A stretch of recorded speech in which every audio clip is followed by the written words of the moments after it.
जयपुर पहुंच चुके हैं, जहां पर वो रोड शो इस वक्त कर रहे हैं।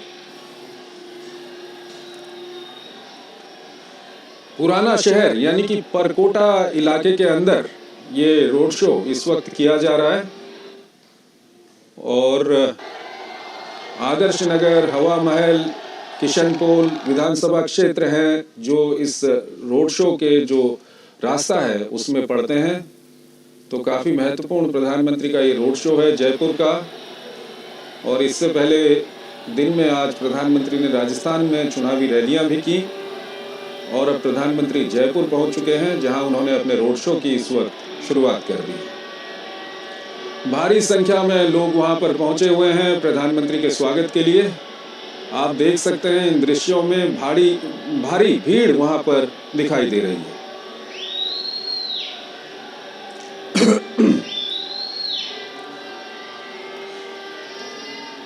तो ये जयपुर से सीधे दृश्य इस वक्त आपको हम दिखा रहे हैं, जहां प्रधानमंत्री नरेंद्र मोदी ने अपना रोड शो अभी कुछ ही वक्त पहले वहां पर शुरू किया है।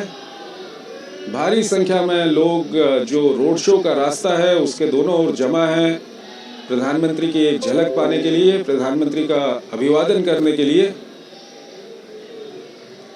और जो पारंपरिक लोक नृत्य हैं उनका भी वहां पर जगह जगह पर आयोजन किया गया है प्रधानमंत्री के स्वागत के लिए। भारतीय जनता पार्टी के झंडे लगाए गए हैं और काफी संख्या में लोग वहां पर नजर आ रहे हैं।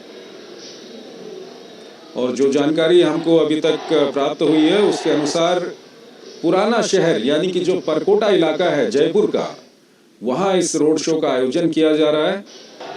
और इस रोड शो के दौरान प्रधानमंत्री मोदी आदर्श नगर, हवा महल और किशनपोल विधानसभा क्षेत्र के इलाकों को कवर करेंगे। भारी संख्या में वहां पर लोग मौजूद हैं।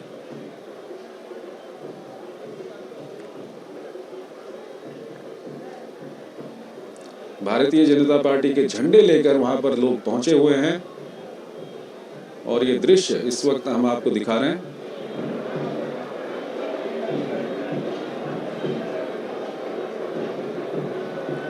तो पीएम मोदी का जयपुर में रोड शो शुरू हो चुका है।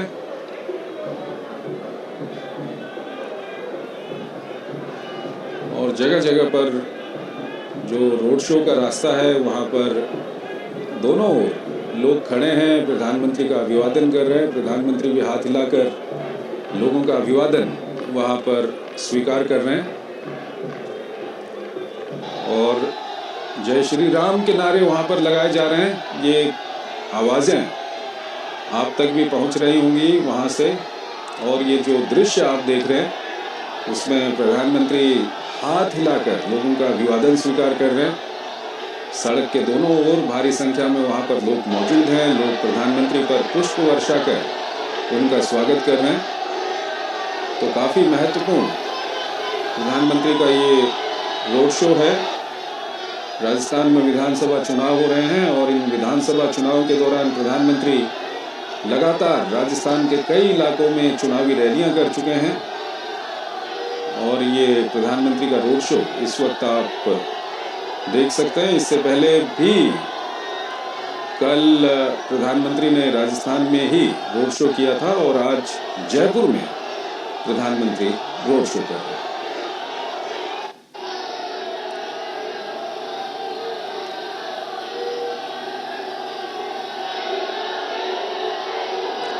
और ये भी बताया जा रहा है कि ये पहला मौका है जब जयपुर के इस पुराने इलाके में भारत के कोई प्रधानमंत्री पहुंचे हुए हैं। और जयपुर के सांगानेरी गेट स्थित हनुमान मंदिर से ये रोड शो शुरू हो चुका है, जो बापू बाजार, नेहरू बाजार, किशनपोल बाजार से होते हुए आगे बढ़ेगा।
अरे बुलेटिन चल रहा है।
तो इस वक्त ये सीधे दृश्य आप देख रहे हैं राजस्थान के जयपुर से, जहां पर प्रधानमंत्री नरेंद्र मोदी इस वक्त रोड शो कर रहे हैं और भारी संख्या में वहां पर लोग मौजूद हैं जो प्रधानमंत्री का अभिवादन कर रहे हैं। प्रधानमंत्री भी हाथ हिलाकर लोगों का अभिवादन स्वीकार कर रहे हैं। और इससे पहले राजस्थान में आज दिन में भी प्रधानमंत्री ने जनसभाएं की हैं और अब शाम को जयपुर में जो राजस्थान की राजधानी है वहां पर प्रधानमंत्री एक रोड शो कर रहे हैं। भारी संख्या में लोग वहां पर मौजूद हैं जो प्रधानमंत्री का स्वागत कर रहे हैं। पुष्प वर्षा कर प्रधानमंत्री का स्वागत वहां पर किया जा रहा है। और आपको बता दें कि ये जो रोड शो है ये जयपुर के पुराने शहर यानी कि जिसको परकोटा इलाका कहा जाता है उस इलाके में ये रोड शो किया जा रहा है।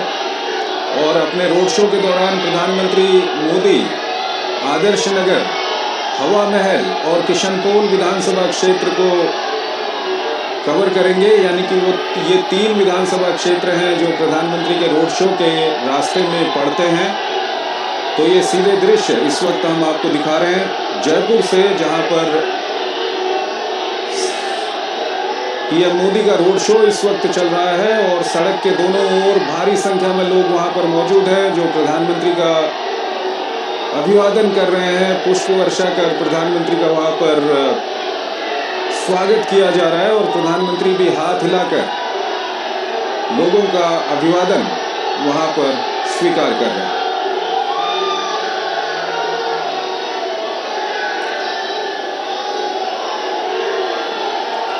तो काफी महत्वपूर्ण प्रधानमंत्री का ये रोड शो है। राजस्थान में विधानसभा चुनाव चल रहे हैं और विशाल बैरिस्टो हमारे संवाददाता हमारे साथ जुड़ रहे हैं, उनसे हम बातचीत करेंगे। विशाल, जयपुर के जिस इलाके में ये रोड शो चल रहा है उस इलाके को लेकर के कुछ जानकारी हमारे दर्शकों को दीजिए और साथ ही साथ ये बताइए कि ये रोड शो कितना महत्वपूर्ण है। इस वक्त राजस्थान में विधानसभा चुनाव चल रहे हैं और पीएम मोदी वहां पर रोड शो कर रहे हैं और लोगों की भारी संख्या वहां पर दिखाई दे रही है, तो क्या कुछ कहेंगे आप? चंद्रशेखर, मैं आपको ये बता दूं कि प्रधानमंत्री का जो रोड शो है वो जयपुर के परकोटे में चल रहा है। परकोटा मतलब कि सिटी वॉल, और ये वो जयपुर है जिसे सवाई जय सिंह ने 18वीं शताब्दी में 1727 में बसाया था। और ये सांगानेरी गेट से शुरू होकर सांगानेरी गेट तक वापस आएगा और ये बड़ी चौपड़, छोटी चौपड़, बापू बाजार, नेहरू बाजार, इन सब जो शहर का पुराना शहर जयपुर है, जिसे हम असली शहर कहते हैं, जिसे गुलाबी नगर का नाम दिया गया है, वो इन्हीं दरों दीवारों से निकलकर वो नाम गया है। और यहीं से प्रधानमंत्री का रोड शो चल रहा है और ये है जयपुर का दिल। और प्रधानमंत्री को देखने के लिए दूर दूर तक लोग उमड़ रहे हैं। पुलिस वालों को बहुत मशक्कत करनी पड़ रही है और उनको हटाने की कोशिश की जा रही है, लेकिन वो बैरिकेड तोड़ तोड़ के प्रधानमंत्री को देखने के लिए आ रहे हैं। और प्रधानमंत्री को देखने के लिए 3-3 घंटे पहले से ये पूरा जो पुराना जयपुर है, पूरा परकोटे का इलाका है, यहाँ पर मंदिर भी मंदिर है, तो लोग मंदिरों में चले गए हैं, मंदिरों के छतों पर चढ़ गए हैं और कहीं से भी प्रधानमंत्री की एक झलक देखने के लिए वो बेकरार है। आपने बात करी कितना महत्वपूर्ण ये रोड शो होने वाला है, तो मैं आपको बता दूं कि प्रधानमंत्री ने कल बीकानेर में रोड शो किया था और आज जयपुर में ये रोड शो कर रहे हैं। तो प्रधानमंत्री के ये जो रोड शो है, जो करीब 4 किलोमीटर का बीकानेर में था, 4 किलोमीटर के करीब यहाँ पर जयपुर में है, ये डिसाइडिंग फैक्टर होने वाला है बीजेपी के लिए।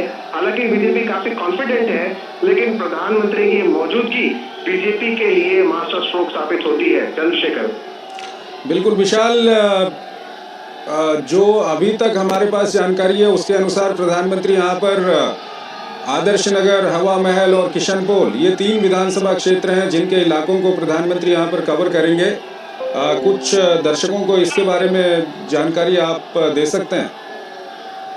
देखिए चंद्रशेखर, जैसे कि मैंने आपको बताया कि हालांकि ये बीजेपी का परंपरागत वोट बैंक है और स्ट्रॉन्ग सीट्स है, लेकिन पिछले चुनावों में बीजेपी को यहाँ से सफलता नहीं मिली थी और उसके बहुत से कारण थे और उसमें वसुंधरा राजे भी एक फैक्टर था।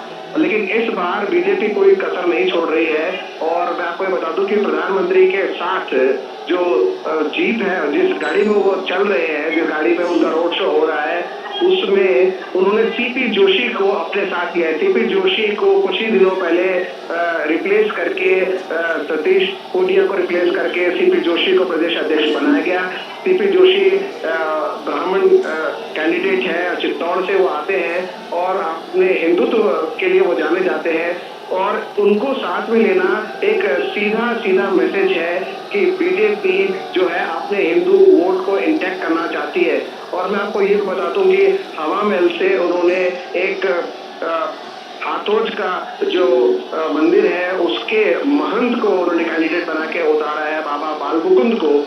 जिस तरह से तिजारा में उन्होंने एक महंत को कैंडिडेट बनाया है, तो बीजेपी ने अपना जो मैसेज है बिल्कुल साफ कर दिया है कि वो केसरिया रंग पे और कमल के बटन पर और हिंदुत्व के मुद्दे पर यहाँ चुनाव लड़ रही है। और जो अन्य मुद्दे हैं जैसे कि महिला, बिल्कुल विशाल, शैलेंद्र हमारे साथ जुड़े हुए हैं, हमारे संवाददाता। शैलेंद्र, किस तरह का माहौल वहाँ पर आप देख रहे हैं? हम दृश्य देख रहे हैं कि वहाँ पर भारी संख्या में लोग मौजूद हैं और प्रधानमंत्री का काफ़ी गर्मजोशी से वहाँ पर स्वागत किया जा रहा है और जिस रास्ते से रोड शो गुजर रहा है उसके दोनों ओर भारी संख्या में वहाँ पर लोग मौजूद हैं।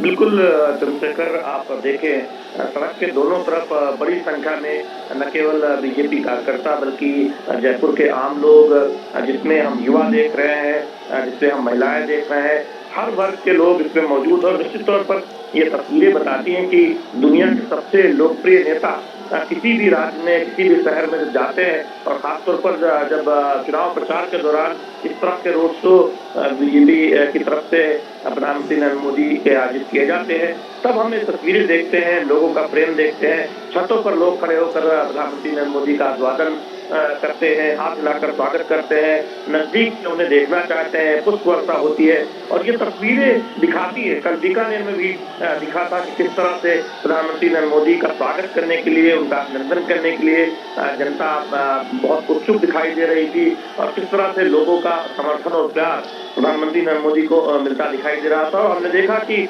प्रधानमंत्री हाथ हिलाकर अभिवादन स्वीकार भी कर रहे हैं। आप बाएं तरफ देखें या दाईं तरफ, दोनों तरफ जनता का एक हुजूम दिखाई दे रहा है और ये तस्वीरें देखकर निश्चित तौर पर भारतीय जनता पार्टी के जो रणनीतिकार है, भारतीय जनता पार्टी के जो आम कार्यकर्ता हैं वो बेहद प्रफुल्लित नजर आ रहे होंगे, क्योंकि हम पिछले 2 दिनों से देख रहे हैं बीजेपी धुआंधार प्रचार कर रही है। राजस्थान में प्रधानमंत्री नरेंद्र मोदी की चुनावी जनसभाएं हमने देखी कल और आज। कल बीकानेर में रोड शो, आज जयपुर में ये भव्य रोड शो इस वक्त देखने को मिल रहा है। जो तस्वीरें दूरदर्शन न्यूज के जरिए जयपुर, राजस्थान और देश भर के दर्शक देख रहे हैं, निश्चित तौर पर ये तस्वीरें दिखाती हैं कितने एक तरह से प्रधानमंत्री नरेंद्र मोदी को देखने के लिए कितने लोग लालायित रहते हैं और इन तस्वीरों में वो एक भीड़ दिखाई देती है जो प्रधानमंत्री नरेंद्र मोदी का अभिवादन करना चाहती है। तो निश्चित तौर पर बीजेपी इसी वजह से चंद्रशेखर हम देख रहे हैं कि जब विधानसभा चुनाव में आते हैं तो प्रधानमंत्री नरेंद्र मोदी के रोड शो जरूर आयोजित किए जाते हैं। और हमने देखा था गुजरात में भारतीय राजनीति का सबसे लंबा ऐतिहासिक रोड शो हुआ था। और ठीक है शैलेंद्र, आप हमारे साथ बने रहिए। हमारे साथ हमारे वरिष्ठ संवाददाता विनोद मिश्रा हमारे साथ जुड़ रहे हैं, उनसे हम बातचीत करेंगे। विनोद जी, राजस्थान में चुनाव चल रहे हैं और इस सब के बीच प्रधानमंत्री ने कई जगहों पर रैलियां की हैं और उसके अलावा बीकानेर में उन्होंने रोड शो भी किया था और अब जयपुर में रोड शो, जो राजस्थान की राजधानी है, क्या कुछ कहेंगे? राजस्थान की राजधानी नहीं है, गुलाबी शहर जो आप कह सकते हैं ना, कि जैसे कि गुलाबी शहर पूरे दुनिया में अगर आप देखें कि एक टूरिस्ट मैप पे जयपुर शहर को माना जाता है।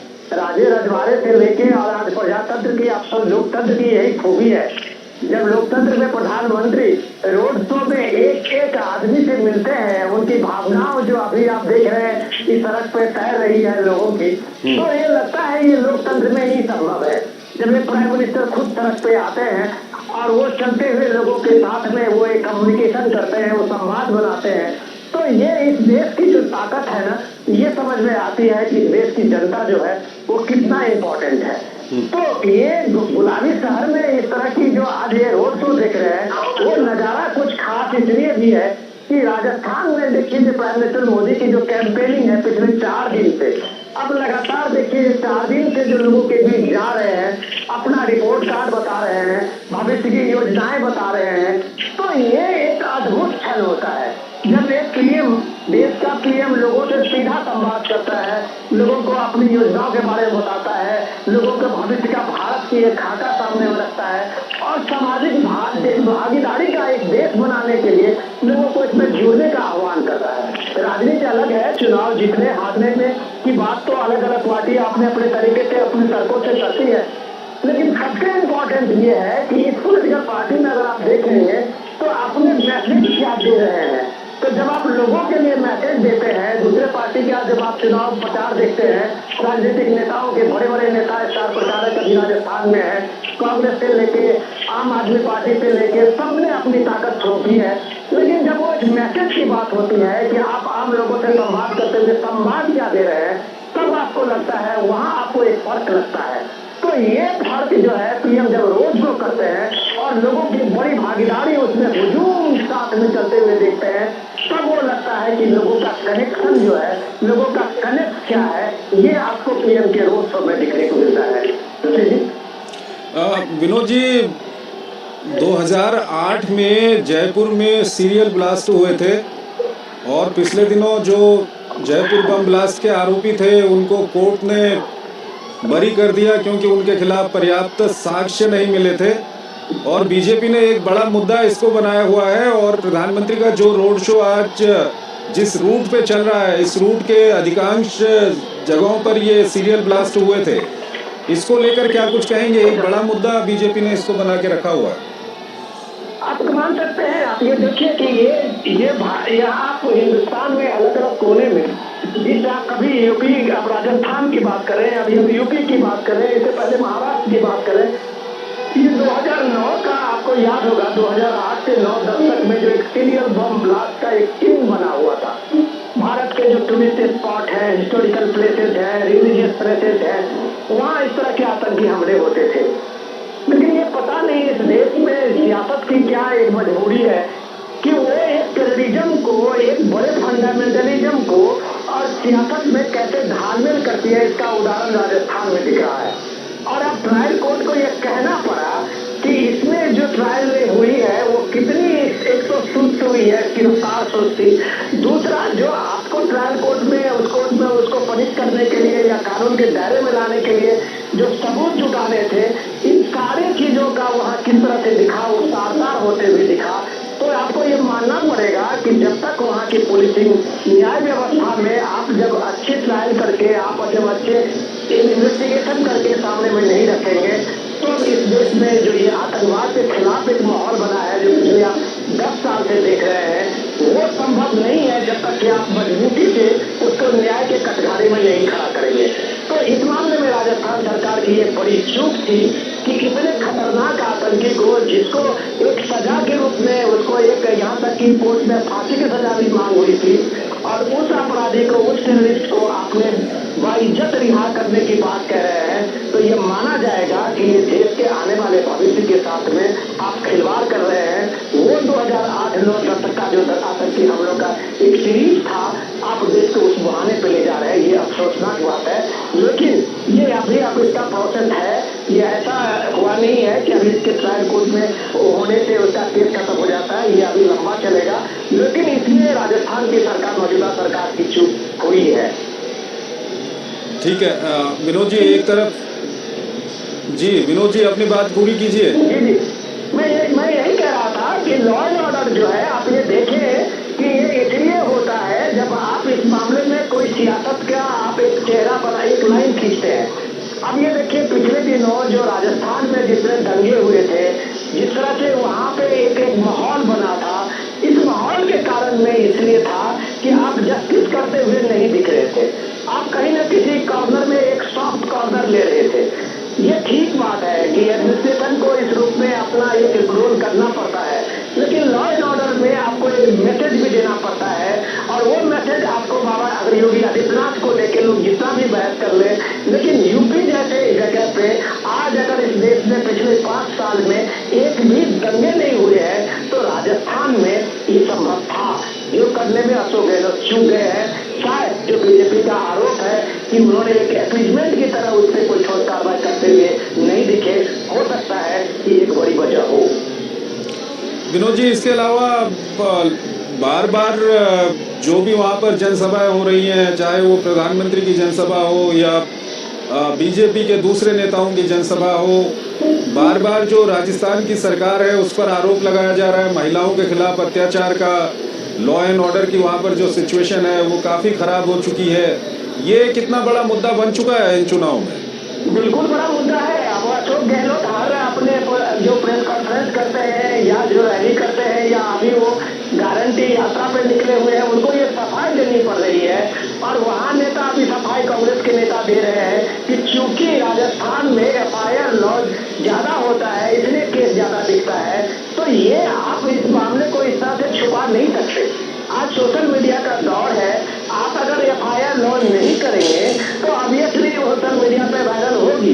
और जो सबसे ज्यादा जो सोशल मीडिया पे इस तरह की खबरें हैं, चाहे दलित के साथ में अत्याचार की खबर है या महिला उत्पीड़न की खबर है, और वो गांव देहात में अब रिपोर्ट हो रहा है, तो ये आपकी मजबूरी है कि आपको मजबूरी में उसको रिपोर्ट करनी पड़ी है।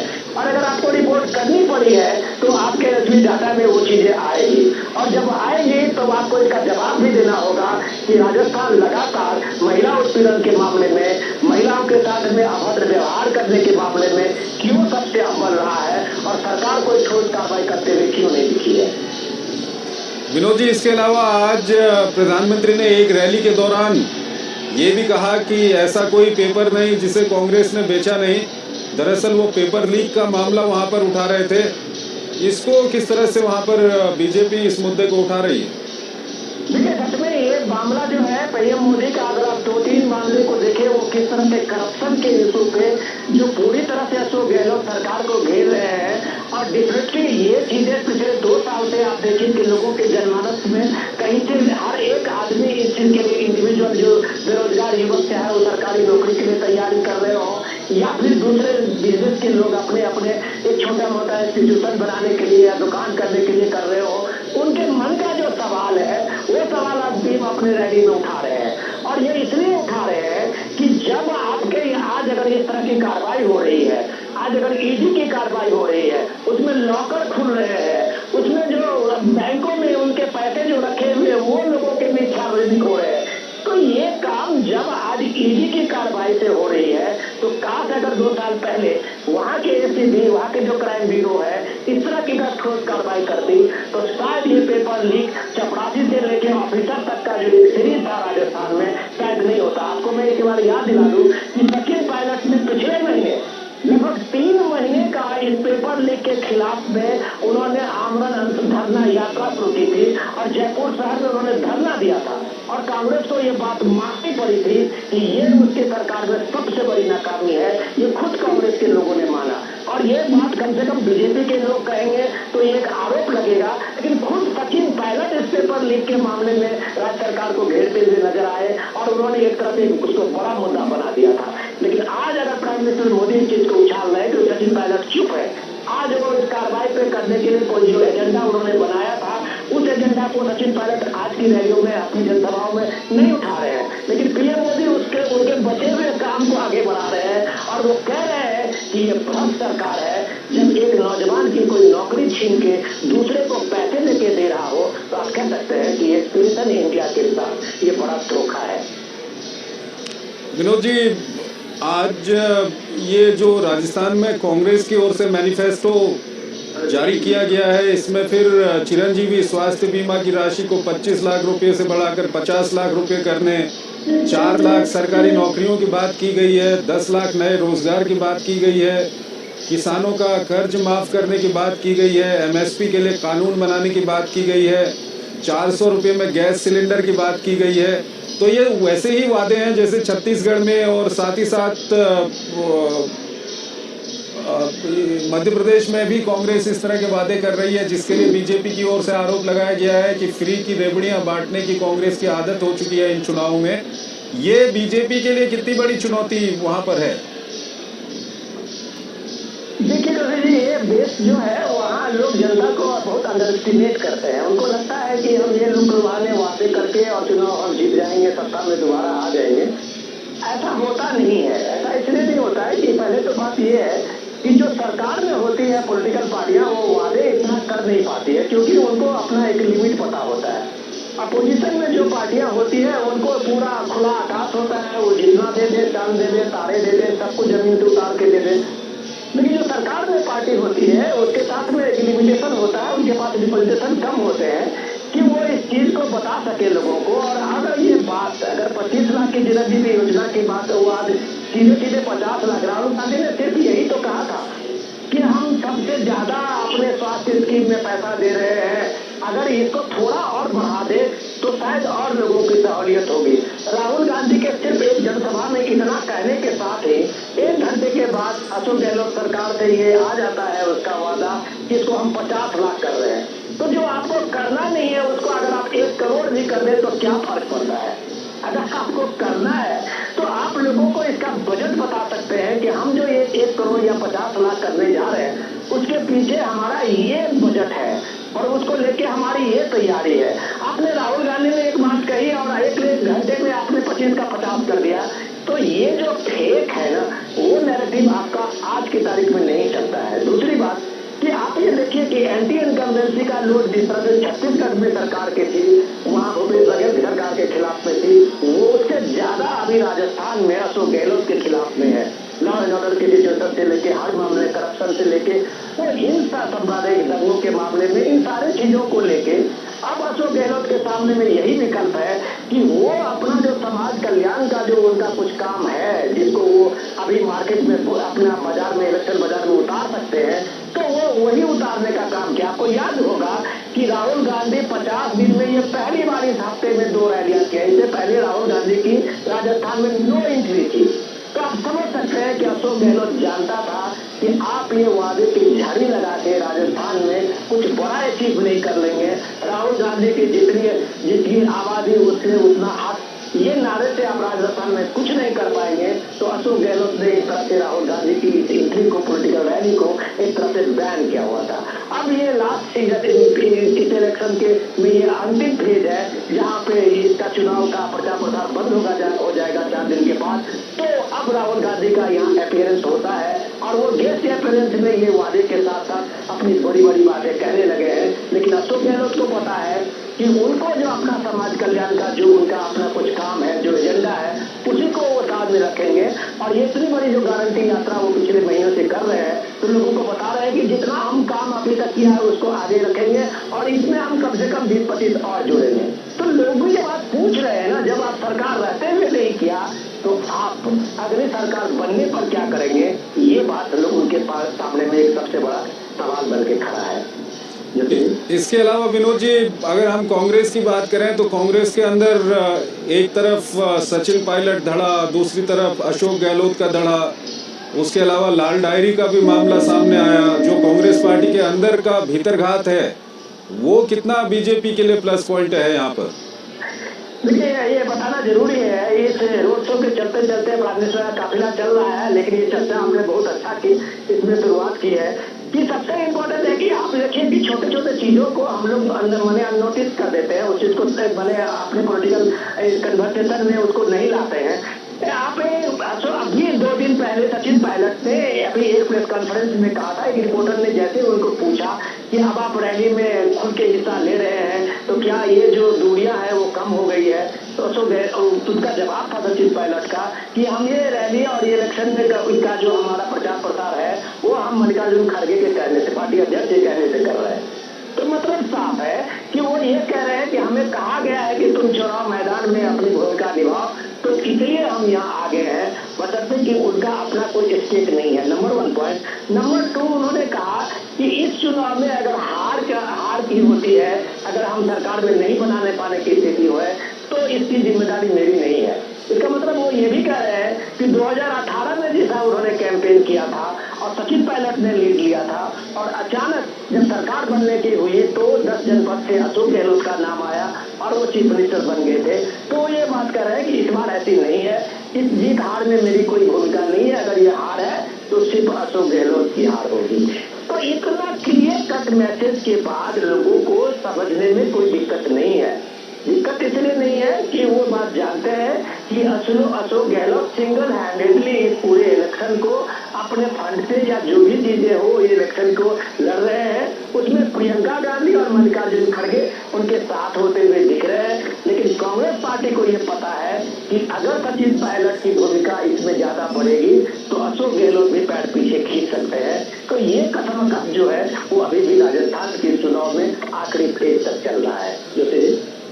इसके अलावा विनोद जी, अगर हम जो बीजेपी बार बार तुष्टीकरण का आरोप वहाँ पर कांग्रेस के ऊपर लगाती रही है, उसको हम देखें तो कहीं न कहीं क्या आपको लगता है कि क्योंकि ये जिन इलाकों में आज प्रधानमंत्री वहाँ पर रोड शो कर रहे हैं, यहाँ पर कांग्रेस ने मुस्लिम कैंडिडेट खड़े किए हुए हैं, ये वही इलाके हैं जहाँ पर 2008 में सीरियल ब्लास्ट हुए थे और उन सीरियल ब्लास्ट के जो आरोपी हैं उनको बरी कर दिया गया क्योंकि उनके खिलाफ पर्याप्त सबूत नहीं थे। बीजेपी ने एक बड़ा मुद्दा इसको बनाया है। उसके अलावा बीजेपी वहाँ पर पीएफआई की भी बात करती है, दूसरे कई अन्य मुद्दे उठाती है। तो आपको लगता है कि ये बीजेपी के जो मुद्दे हैं वो जनता के दिमाग में किस हद तक वहाँ पर असर कर रहे होंगे? ये भूलना नहीं चाहिए कि लोग कभी भूलते नहीं हैं इन चीजों को। लोगों के साथ में जो 5 साल हुए हैं और जिस तरह से लोगों ने सफर किया है, हमको ये बताने की जरूरत नहीं है कि लोग एक एक चीजों से वो खुद रूबरू हुए हैं, उन्होंने उस चीज को भोगा है। इसी जयपुर शहर में जो दंगे हुए हैं पिछले दिनों, इसी जयपुर शहर में जो बम धमाके हुए थे, क्या आपको लगता है कि लोगों के दिमाग से वो चीजें निकल गई है? ऐसा नहीं होता है। ये बात लोगों के दिमाग में है। हर आदमी चाहता है एक पुरुष प्रेरक, एक शांतिपूर्ण माहौल चाहता है, चाहे वो किसी भी कम्युनिटी के हो। कोई कम्युनिटी नहीं चाहता है कि वो झगड़े फसाद में, दंगे में उसका समय बर्बाद हो, उसकी जो कारोबार है वो बिजनेस खत्म हो। ये टूरिस्ट प्लेस है। राजस्थान का ये कह सकते हैं कि राजस्व में टूरिज्म की सबसे बड़ी भूमिका है। और अगर इस तरह की चीजें राजस्थान में होते रहे, शहरों में इस तरह के धमाके होते रहे, सांप्रदायिक दंगे होते रहे, तो आप भला कैसे एक टूरिस्ट से उम्मीद करते हैं कि राजस्थान के जयपुर के बुलंद शहर को देखने आएंगे। तो जो माहौल था पिछले 2-3 साल में आप देखें, उस माहौल में राजस्थान लोगों को डरा रहा था। और ये बात वहाँ के अक्रॉस सारे कम्युनिटी को इस बात की चुनती थी बात कि यार इसमें सरकार को एक फर्म डिसीजन लेना चाहिए। तो मैं आपको पहले भी इस चीज का उदाहरण दिया था कि अगर यूपी में इतना बड़ा यूपी का 24 करोड़ के यूपी में कोई दंगा का एक ये बन सकता है वहाँ 0 टॉलरेंस, तो क्या ये राजस्थान में नहीं हो सकता था? ये हो सकता था। लेकिन यही जो विपक्ष का अभी बीजेपी का आरोप है कि आपने अपीजमेंट की इसमें और आप उसमें ठोस कार्रवाई करते हुए नहीं दिखे, तुम एक के बाद एक सीरीज है वो सीए के आंदोलन से शुरू कीजिए उनका प्रोटेस्ट से लेके और लगातार तक ये प्रोटेस्ट राजस्थान में चलता रहा और शहर दर शहर जो है वो आप ये देख लीजिए कन्हैयालाल की मौत तक सामने में आ गई। तो ये जो इस तरह की चीजें बनी, काश ये अगर पहले दिन अगर उनका तो उदयपुर का वो कन्हैयालाल की दुर्घटना नहीं होती, इस तरह की चीजें हत्या नहीं होती, इस तरह का एटमोस्फेयर नहीं बनता। तो ये सरकार की एक बड़ी जिम्मेदारी होती है कि जो एटमोस्फेयर बन रहा है उसको समय रहते उसको रोके और एक माहौल बनाए, क्योंकि राजस्थान एक टूरिस्ट प्लेस है। राजस्थान के हर शहर में लोग जो जाते हैं वो एक फील करते हैं उस टूरिज्म स्पॉट को रूप में। अगर वहाँ शांति नहीं होगी, वहाँ खुशहाली नहीं होगी, माहौल नहीं बनेगा, तो नेशनल इंटरनेशनल क्या लोकल टूरिस्ट भी एक दूसरे शहर में जाते हुए हिचकिचाएंगे। हाँ विनोद जी, इसके अलावा क्योंकि अभी बिल्कुल ये विधानसभा चुनाव वहाँ पर हो रहे हैं और अभी की जो देशकाल परिस्थिति है उसकी अगर हम बात करें तो जनवरी में राम मंदिर की प्राण प्रतिष्ठा की तारीख भी तय हो गई है और बीजेपी के नेता अब जहाँ भी चुनावी रैलियों के लिए जा रहे हैं इस बात को ज़रूर बोल रहे हैं। तो ये जो राम मंदिर का मुद्दा है इस बार के चुनाव की अगर हम बात करें और ख़ासकर अभी क्योंकि प्रधानमंत्री जयपुर में रोड शो कर रहे हैं, हम राजस्थान की बात करते हैं, वहाँ पर कितना असर करेगा ये मुद्दा? आपने बहुत सही सवाल किया है कि देखिए ये इलेक्शन में जिनको लग रहा हो कि अब वो राम मंदिर का मुद्दा वो खत्म हो गया है और उसमें कुछ अभी बचा नहीं है, तो उसके लिए कम से कम ये है कि राजस्थान, गुजरात ये सब ऐसे स्टेट रहे हैं जो कार सेवा के रूप में अगर आप देखें कि उस समय से राम मंदिर आंदोलन में राजस्थान कभी दूसरे तीसरे नंबर का स्टेट आता था। तो आप ये देखिए कि ये वीरों का शहर है, ये धरती त्याग और कल त्याग के लोगों का शहर है। ये शहर जो है वो सबसे ज्यादा भारत की आस्था, भारत की जो सनातन संस्कृति है उसके ध्वज रक्षक के रूप में राजस्थान के शूरवीरों का सबसे पहला नाम रहा है। तो ये जब कभी आप राजा राम की और उसके प्राण प्रतिष्ठा की बात होती है भव्य राम मंदिर की, तो राजस्थान जाहिर सी बात है कि उसके घर घर में एक उत्सव का माहौल है। हमने देखा है कि वहाँ राम को लेके वो एक आदर्श पुरुष को लेके वहाँ पे जो लोगों में एक कनेक्शन है। तो ये बात तो जरूर जब यहाँ पे अमित शाह अपनी रैलियों में जाते हैं और उसकी इन्विटेशन देते हैं कि यहाँ सारे लोग आए, जो 22 तारीख का वहाँ का राम मंदिर का शिलान्यास का रामलला का जो प्राण प्रतिष्ठा हो रही है मूर्ति का, तो जाहिर सी बात है इन लोगों के दिल में है। तो अगर कोई बड़े लीडर जब बात करते हैं पब्लिक फोरम में तो वो लोगों के दिल को टटोलते हैं कि उनके मन में जो वो चीजें हैं वो इस तरह से बाहर आए, वो भावनाएं वो सामने में दिखे। और इस भावना को लेके ये आप जरूर कह सकते हैं कि इसका बहुत बड़ा इम्पैक्ट है, क्योंकि भारत के 500 साल के इतिहास में संघर्ष के बाद अगर ये 22 जनवरी का वो सपना पूरा हो रहा है तो आप मान सकते हैं कि हिंदुस्तानी, करोड़ों हिंदुस्तानी का, उनके 3-4 पीढ़ियों का, पूर्वजों का जो एक सपना था वो साकार होते हुए देख के डेफिनेटली आप कह सकते हैं कि ये एक बड़ा मुद्दा है और लोगों के मन में जरूर है। बताओ विनोद जी, फिर हम उन मुद्दों की ओर आते हैं जिन मुद्दों को यहाँ पर काफ़ी उठाया जा रहा है और उन मुद्दों की हम बात करें उससे पहले आपसे ये जानना चाहेंगे कि चाहे हम छत्तीसगढ़ की बात करें, मध्य प्रदेश की बात करें या राजस्थान की बात करें, ये जो वादे करने की इस बार राजनीति चल रही है कि कुछ भी वादा आप कर दें और आप ये ना बताएं कि उन वादों को कैसे पूरा करेंगे, तो इस राजनीति को इस बार के चुनाव में थोड़ा सा ये बढ़ गया है, क्या कहेंगे इस बारे में? क्या मैं तो ये कहूँगा कि ये वादे तो अब इस तरह से बता रहे हैं कि मुझे लगता है कि जब सब कुछ लोगों को इस वादे से और इस गारंटी से मिल ही रहा है तो लोगों को शायद कुछ करने की जरूरत ही ना हो। तो इतनी जब ये वादे की लिस्ट में, और मुझे तो ये लगता है कि मैनिफेस्टो आने के बाद भी छत्तीसगढ़ में आपने देखा होगा कि रोज कुछ न कुछ पब्लिक रैलियों से वादे निकलते रहेंगे। तो ये लिस्ट बड़ी हो रही है, लेकिन शायद इनको कोई पूछने वाला नहीं है कि इतनी बड़ी लिस्ट के पास आपके पास में इसका फंड का क्या मैनेजमेंट है। तो उनके सामने में इस बार ज्योति जी हमको ये बात नहीं भूलनी चाहिए कि आपके साथ में ये गारंटी वाला जो स्कीम और फॉर्मूला है उसका दो बेस्ट उदाहरण आपके साथ में कांग्रेस का हिमाचल प्रदेश और कर्नाटक है। कर्नाटक सरकार ने 6 महीने पूरे किए हैं आज के ही दिन। सारे अखबारों में बड़े बड़े इतिहास चले हैं, निकले हैं और कर्नाटक सरकार ने अपनी उपलब्धि बताई है। लेकिन वो कर्नाटक सरकार अब 5 गारंटी में बात नहीं कर रही है, क्योंकि उनको पता है कि जब कर्नाटक सरकार ने 5 गारंटी में, राहुल गांधी का ये वादा था इलेक्शन में कि पहले कैबिनेट में ये 5 गारंटी जो हम लोगों के सामने में रख रहे हैं उसको हमारी सरकार पूरी हो करेगी, और वो सरकार उनकी पहली कैबिनेट ही 2 महीने के बाद हुई और ये 6 महीने हो गए, वो 2 अभी तक एजेंडे से आगे नहीं बढ़े, वो भी रायगढ़ के साथ। तो जब आप कर्नाटक के एक स्टेट, एक संपन्न स्टेट में, मैं जैसे आपको एक केस स्टडी के रूप में एग्जाम्पल दे रहा हूँ, जब एक संपन्न स्टेट में जिसका 3.5 लाख करोड़ का बजट है, उस बजट में आप 5 जो आपका फ्रीबी का एजेंडा है जिसको आपने गारंटी नाम दिया है उसको पूरा करने में आपको इतनी मशक्कत करनी पड़ रही है, तो राजस्थान जैसे, छत्तीसगढ़ जैसे इन छोटे इस राज्यों में जो कि जिसकी इकोनॉमी बहुत कमजोर है, ऐसे राज्यों में आप कल्पना करिए कि आप कैसे पूरा करेंगे। तो ये बात लोगों को पता है, और लोगों को ये भी पता है कि जब आप किसी चीज के फ्रीज करते हैं ना, तो आप ये बात जान लीजिए कि कहीं दूसरी तरफ से उसके पॉकेट से पैसा निकाल भी देते हैं।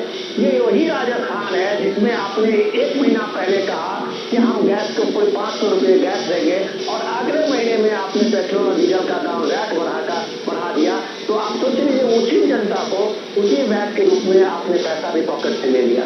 उसी के बॉर्डर के आसपास वो राजस्थान के शहर के जो आसपास के लोग थे वो यूपी में पेट्रोल भरा रहे थे, हरियाणा में पेट्रोल भरा रहे थे, लेकिन वो जयपुर के किसी पेट्रोल पंप पर नहीं भरा रहे थे क्योंकि उनके पॉकेट ढेरी हो रही थी। तो ये जब आप लोगों के सामने एग्जाम्पल है कि सरकार की कोई भी चीजें दुनिया में फ्री नहीं मिलती है। आपको जो अभी फ्री मिल रही है सामने से, वो पॉकेट के पीछे से आपके पैसा निकाला भी जा रहा है। तो ये ऐसा हकीकत हर लोगों के सामने में है और लोग इस बात को महसूस कर रहे हैं। इसलिए आप लिस्ट चाहे जितनी भी बड़ी कर लीजिए, इसका चुनाव में बहुत ज्यादा इम्पैक्ट नहीं होता। ठीक है विनोद जी, बार बार बीजेपी,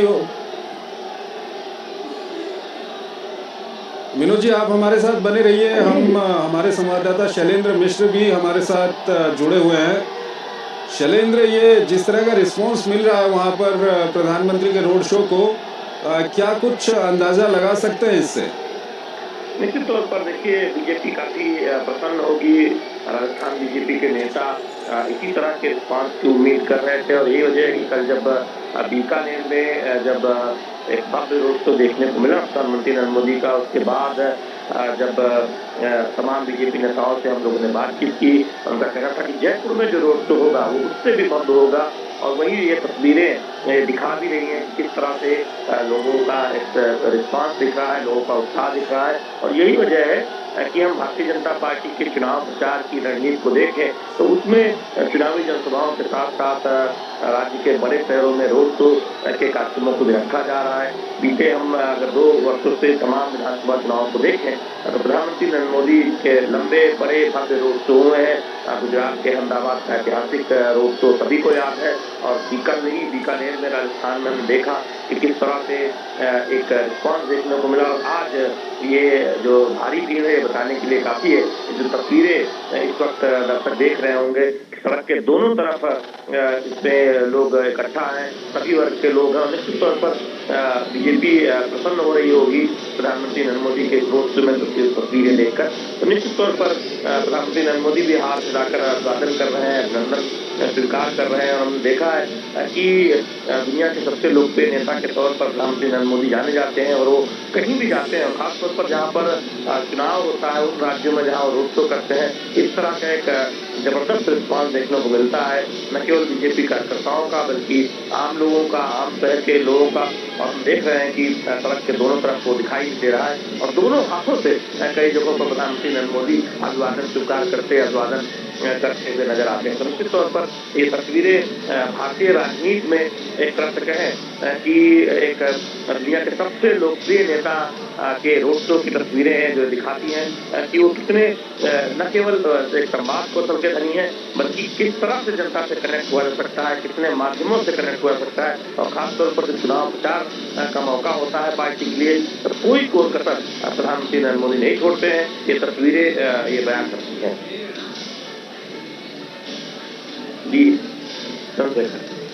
जी शैलेंद्र, मेरी आवाज आ रही है आप तक? जी बिल्कुल आवाज आ रही है। आप कोई शैलेंद्र, आप पिछले कुछ दिनों से यहाँ पर मौजूद हैं और लगातार जो वहाँ पर विधानसभा चुनाव का माहौल है उसको आप देख रहे हैं। क्या कुछ मतदाताओं के दिमाग में, क्या कुछ बड़े मुद्दे इस बार आपको वहाँ पर लग रहे हैं? क्या कुछ कहते हैं मतदाता?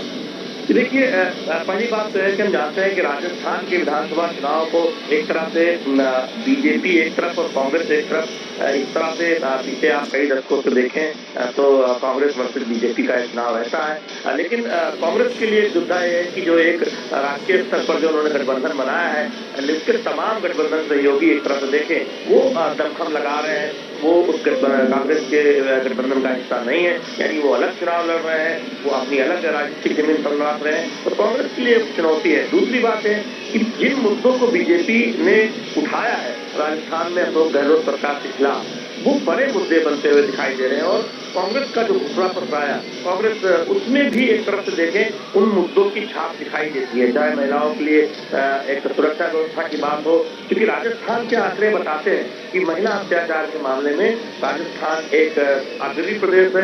कानून व्यवस्था को लेकर यहाँ की स्थिति ठीक नहीं है। तो ऐसे में इस मुद्दे को हम देख रहे हैं कि न केवल विधानसभा चुनाव जब अब मतदान की तारीख बेहद नजदीक है, बल्कि बीते कई महीनों से बीजेपी से बहुत जोर शोर से उठा रही है। जब यात्राएं निकाली गई थी राज्य में, बीजेपी के तमाम नेता यात्राओं में शामिल हुए थे, तभी अशोक गहलोत सरकार को घेरने की कोशिश की गई थी और ये कहा गया था कि अशोक गहलोत सरकार दरअसल जो आरोपी होते हैं उन पर कार्रवाई करने को लेकर इच्छुक नहीं रहती है। और जानते हैं कि जब एक मंत्री ने विधानसभा के अंदर ये कहा कि उनका एक वीडियो भी आया है, एक कथित वीडियो जिसमें हमने देख रहे हैं कि एक महिला है वो पैसे वापस कर रही है उस पर उसको गुस्सा जताते हुए।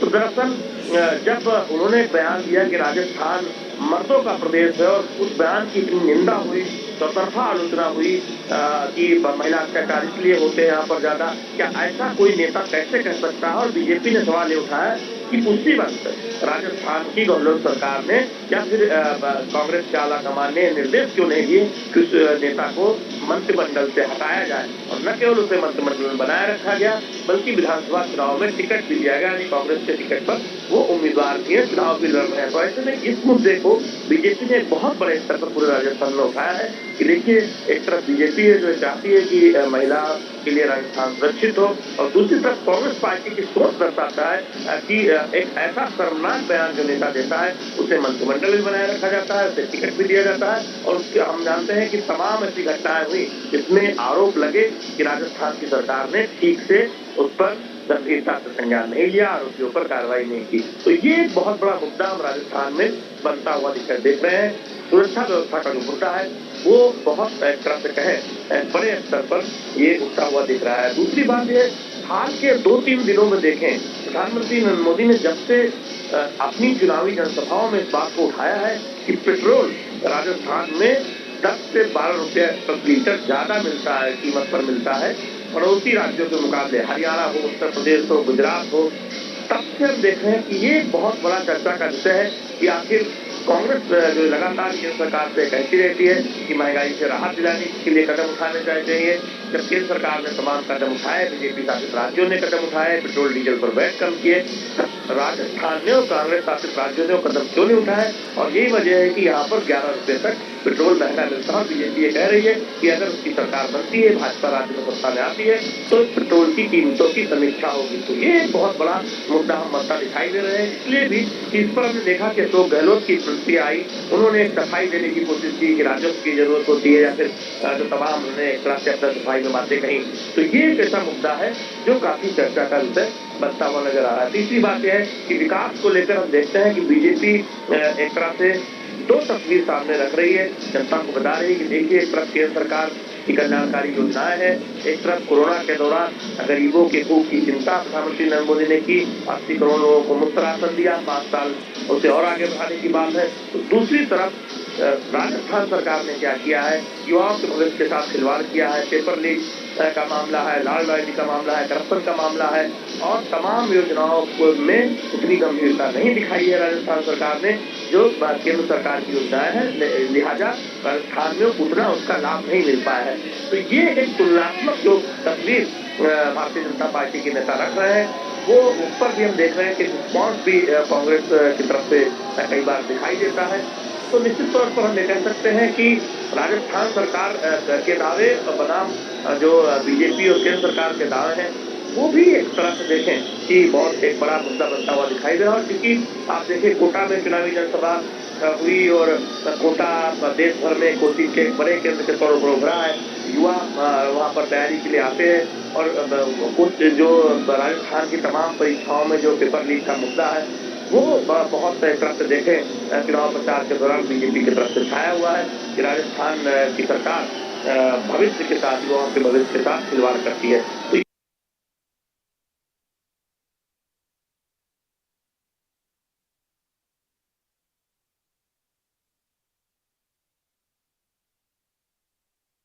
कांग्रेस पार्टी ने उन्हें क्यों पूरा नहीं किया, ये सवाल बीजेपी उठाती है कि आप सत्ता में थे, आपने उन पर क्या किया, चाहे वो नई नौकरियां सृजित करने की बात हो, सरकारी नौकरी देने की बात हो या फिर तमाम जो वादे घोषणा पत्र में कांग्रेस पार्टी ने किए हैं। तो इन मुद्दों पर हम देख रहे हैं कि काफी चर्चा हो रही है, एक दूसरे पर आरोप प्रत्यारोप भी लग रहे हैं, विकास के मामले में भी और तमाम अन्य मामलों में भी। लेकिन निश्चित तौर पर जिन मुद्दों को बीजेपी ने बहुत जोर शोर से पिछले 6 महीनों में राज्य में उठाया है, हम देख रहे हैं कि उन मुद्दों पर चर्चा हो रही है, लोग बात कर रहे हैं और उन मुद्दों पर कांग्रेस पार्टी को एक तरह से प्रतिक्रिया देनी पड़ रही है या कई बार रक्षात्मक रवैया अपनाना पड़ रहा है। बीते कई वर्षों में जो कांग्रेस पार्टी के बीच जो मतभेद था, अशोक गहलोत बनाम सचिन पायलट, हालांकि चुनाव के नजदीक आते आते दावा किया गया कि मतभेद खत्म हो गया, पायलट की तरफ से भी कई बार इस तरह के बयान दिए गए कि अब वो बीते बात हो गई। लेकिन बीजेपी लगातार इस बात को कहती है कि कांग्रेस की अपनी गुटबाजी के चलते राज्य का बहुत नुकसान हुआ है और भले ही ये दावा करते हैं कि गुटबाजी खत्म हुई, उनका अपना घर नहीं संभल पा रहा है, राजस्थान कैसे तरफ देखें संभालेंगे। ये एक राजस्थान में जो कांग्रेस की जो आर्थिक गुटबाजी है उसको भी बीजेपी बहुत जोर शोर से जनता के सामने रखने का प्रयास करती नजर आती है। तो निश्चित तौर पर इस तरह के मुद्दे हैं। कुछ जगहों पर नशा की एक तरह से देखें, प्रधानमंत्री ने 2 चुनावी जनसभाओं में इस बात को बहुत प्रमुखता से कहा कि जो भी नशे के कारोबारी हैं उन पर कार्रवाई किया जाएगा। तो जिन जनसभा में मौजूद था तब बड़ी संख्या में महिलाएं थी, उन महिलाओं की तरफ प्रधानमंत्री नरेंद्र मोदी ने कहा कि उनके बच्चों से खिलवाड़ नहीं करने दिया जाएगा और नशे का जो भी लोग कारोबार करते हैं उनके खिलाफ सख्त से सख्त कार्रवाई की जाएगी। तो राजस्थान में नशे की रोकथाम ये भी आप देखें कुछ जिलों में खासतौर पर ये एक ऐसा मुद्दा है जिस पर लोग बात करते हैं कि नशे पर रोक लगनी चाहिए। तो इस तरह के मुद्दे राजस्थान के चुनाव में उठते हुए देख रहे हैं। लेकिन जो सबसे प्रमुख तौर पर उसमें महिलाओं के खिलाफ और दलितों के खिलाफ जो अत्याचार का मामला है वो तकरीबन हर चुनावी जनसभाओं में और अब लाल डायरी का मुद्दा जो करप्शन से जुड़ा हुआ है, ये 2 मुद्दे ऐसे हैं जो हम देख रहे हैं कि बीजेपी के जितने भी आला नेता आते हैं वो उठाते हैं और ये ऐसे मुद्दे हैं जो हमें कह सकते हैं कि राजस्थान के चुनाव में चर्चा में। चंद्रशेखर बिल्कुल शैलेंद्र, हालांकि आपने कई सारे मुद्दों की यहाँ पर बात की, आप हमारे साथ बने रहिए। उससे पहले हम दर्शकों को बता दें कि प्रधानमंत्री नरेंद्र मोदी इस वक्त जयपुर में रोड शो कर रहे हैं। जयपुर के पुराने शहर परकोटा इलाके में वो रोड शो कर रहे हैं। भारी संख्या में लोग वहाँ पर मौजूद हैं प्रधानमंत्री का स्वागत करने के लिए, प्रधानमंत्री का अभिवादन करने के लिए। प्रधानमंत्री पर पुष्प वर्षा वहाँ पर लोग कर रहे हैं और प्रधानमंत्री भी हाथ हिलाकर लोगों का अभिवादन स्वीकार कर रहे हैं वहाँ पर। और हमारे संवाददाता शैलेंद्र मिश्रा हमारे साथ बने हुए हैं, हमारे वरिष्ठ संवाददाता विनोद मिश्रा भी हमारे साथ बने हुए हैं। विनोद जी, अभी जो ये रोड शो चल रहा है और इससे पहले हमने बीकानेर में भी देखा और मध्य प्रदेश में भी प्रधानमंत्री ने रोड शो किया था, वहाँ पर भी हमने देखा जिस तरह से लोगों की भीड़ उमड़ रही है रोड शो में, और इसके अलावा जहाँ जहाँ प्रधानमंत्री रैलियाँ कर रहे हैं वहाँ पर, ये क्या कुछ कहता है? क्योंकि हमने पिछले कई चुनाव में पिछले कुछ सालों से हम देख रहे हैं कि जब प्रधानमंत्री उतरते हैं तो एकदम से जो चुनाव की दिशा है वो पूरी की पूरी बदल जाती है। चंद्रशेखर जी, आपने बहुत सही सवाल किया है कि एक्चुअली ये आज की स्थिति में हो क्या रहा है, इस बात को थोड़ा समझने की जरूरत है। जरूरत इस बात की है कि आजकल जो मैनिफेस्टो बन रहे हैं किसी भी पॉलिटिकल पार्टी को, वो जनता का मिजाज और जनता के मन टटोले वो अपनी तरफ से घोषणाएं करते हैं। उनको लगता है कि जनता जो है शायद इस घोषणा के लालच में उनको वो समर्थन देते हुए नजर आएगी, लेकिन ऐसा होता नहीं है प्रैक्टिकली। और जब आप ये देखते हैं कि जब ये आप भीड़ देखते हैं, ये रैली में आप देखिए कि ये 4 किलोमीटर से ज्यादा की रैली अभी प्राइम मिनिस्टर ने अभी इतनी देर में पूरा कर ली है। और इस भीड़ को आप देखें कि कहीं भी लोगों के जो हुजूम है वो कहीं भी आप देखेंगे कि कहीं सड़क खाली नहीं है, पूरा का पूरा जयपुर शहर उमड़ा हुआ है। तो ये शहर जब उमड़ के सामने में आता है, सामने में लोगों की भीड़ दिखाई देती है, तब एक्चुअल पता चलता है कि लोगों का मिजाज लोगों के मन में चल क्या रहा है। और लोगों का जो ये उत्साह है वो देखिए, आप यहाँ भजन कीर्तन हो रहे हैं, मंदिर के सामने में कैसे शंख बजाए जा रहे हैं, प्राइम मिनिस्टर का किस तरह से स्वागत हो रहा है। तो ये जो स्थिति बनी है, ये कोई घोषणा से नहीं होता, ये किसी वादे से नहीं होता, ये एक कनेक्शन से होता है। ये एक इमोशनल पॉइंट है जो पीएम मोदी को देख के लोगों के मन में उठता है, और ये भी जो मन में उठता है वो लोगों को अपने घर से बाहर निकाल आता है। अब इसमें देखिए कि जहां तक मैं देख पा रहा हूँ, भीड़ में छत पे देखिए लोग खड़े हुए हैं, अपने अपने घरों के छत पे खड़े हुए हैं, सड़क पे खड़े हुए हैं, दुकान के सामने में सारे लोग खड़े हुए हैं, दुकानें बंद है, बाजार बंद है। तो ये जो पूरा का पूरा एक तरह से आप देखिए कि शहर किस तरह से सारा कारोबार छोड़ के, ये कारोबारी शहर है और प्राइम मिनिस्टर के मोदी के इस रोड शो में अपना तन मन से जुटा हुआ है। तो आप कह सकते हैं कि यहाँ कोई गारंटी का वो जादू नहीं है, यहाँ जो जादू है वो एक भरोसा का है। और ये जो भरोसा है, जब आप ये देखेंगे कि पिछले 3 दिन से आप देख रहे हैं कि कांग्रेस के बड़े बड़े नेता इस बात को क्लेम करते हुए दिखते हैं कि पीएम मोदी ने उनकी गारंटी चुराई है, और ये सारे जो फ्रीबी है वो अचानक पीएम के या बीजेपी के लिस्ट में बड़ी हो गई है। ये उनकी तरफ से कहे, किसी भी पॉलिटिकल पार्टी को राजनीति में सत्ता में आने का उनका एक मकसद होता है, कांग्रेस को भी ये अधिकार है। लेकिन जब वो इस बात का इग्नोर करते हैं कि उनकी गारंटी कहाँ तक फुलफिल होगी, इस बात की चीजें वो सामने में नहीं रखते हैं, या ऐसे कोई भी पॉलिटिकल पार्टी हो, तो एक हॉलो उसका आप कह सकते हैं कि वो एक तरह से उसका स्लोगन होता है। लेकिन ये स्लोगन जो है, जो मैं गारंटी की बात कर रहा हूँ कि गारंटी की बात आई कहाँ से। आपको याद होगा कि पिछले दिनों पीएम मोदी ने दिल्ली के एक सम्मेलन में कहा था, और उन्होंने इस गारंटी का जिक्र करते हुए कहा था कि अगर मैं दूसरी बार अगर 2024 में तीसरी बार चुनाव जीत के आता हूँ, तो ये मोदी की गारंटी है कि देश इकोनॉमी में तीसरे नंबर पे होगी। और ये उन्होंने 2024 के चुनाव के बाद की अपनी गारंटी दी थी कि मोदी की गारंटी है कि देश तीसरे नंबर पे होगी।